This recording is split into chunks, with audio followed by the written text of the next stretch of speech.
प्रचंड वाढलेली आहे. त्या मानाने इतर लोकांना पैसा मिळालेला आहे. आणि त्यांची संपत्ती म्हणजे शेअर प्राइसेस वाढले आहेत. एक लक्षात ठेवा. त्यांना पी रेशोज मिळतात. फार खोल शेअर वेळ नाही आपल्याकडे. पण हा बबल आहे असण्याची शक्यता खूप मोठी प्रमाणावर आहे.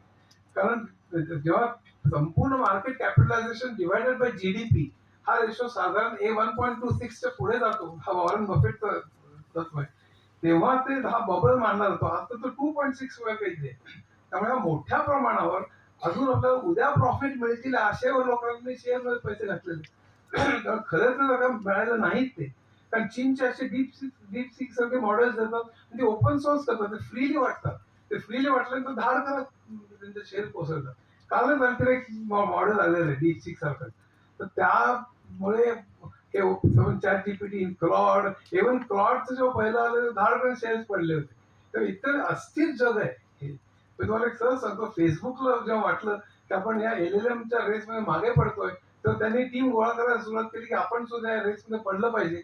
तर ते ओपन यायच्या एका माणसाला बन्सल का कोणतरी होता, त्याला ऑफर दिली, तू येतोस का? तो म्हणला मी येत नाही. शेवटी बऱ्याच बनवण्या ईमेल झाल्यानंतर प्रत्यक्ष झकावर त्याला भेटला आणि त्यानंतर त्यांनी त्याला जॉईनिंग बोनस दिला.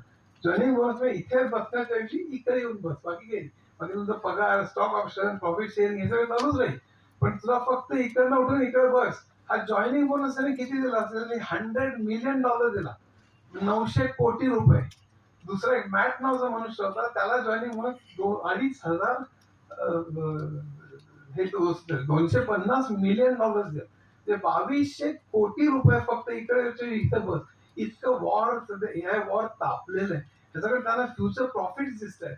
पण समजा हे फ्युचर ओपन सोर्स म्हणजे फुकटात जर का चीनने आणि इतर काही देशांनी चालू केलं, जवळपास तेवढंच पॉवरफुल मॉडेल जर का चालू केली, तर या सगळ्या कंपन्यांचे प्रॉफिट्स कोसळतील.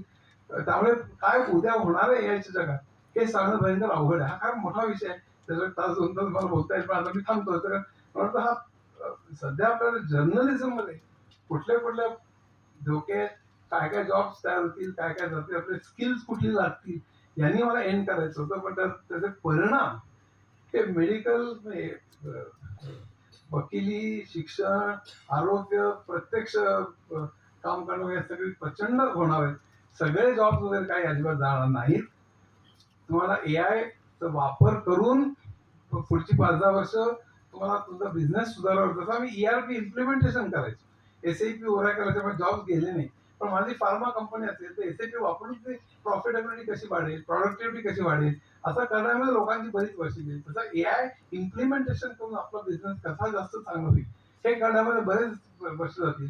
की त्यांना बिझनेसचे नॉलेज लागेल आणि टेक्नॉलॉजी पण नॉलेज लागेल. त्यामुळे एआय म्हणजे लिमिटेशन्स काय आहेत, याच्या केपेबिलिटीज काय आहेत, किंवा इंडस्ट्री 4.0 म्हणजे काय, त्याच्या टेक्नॉलॉजी कशा चालतात, त्याचं बेसिक नॉलेज तरी तुम्हाला असलंच पाहिजे. तुम्ही कुठल्याही क्षेत्रात असा त्यातलं बेसिक नॉलेज तुम्हाला असलंच पाहिजे असं मला वाटतं. आणि ते जर असेल तर तुम्हाला अनेक गोष्टी शक्य होतील असं मला वाटतं. धन्यवाद.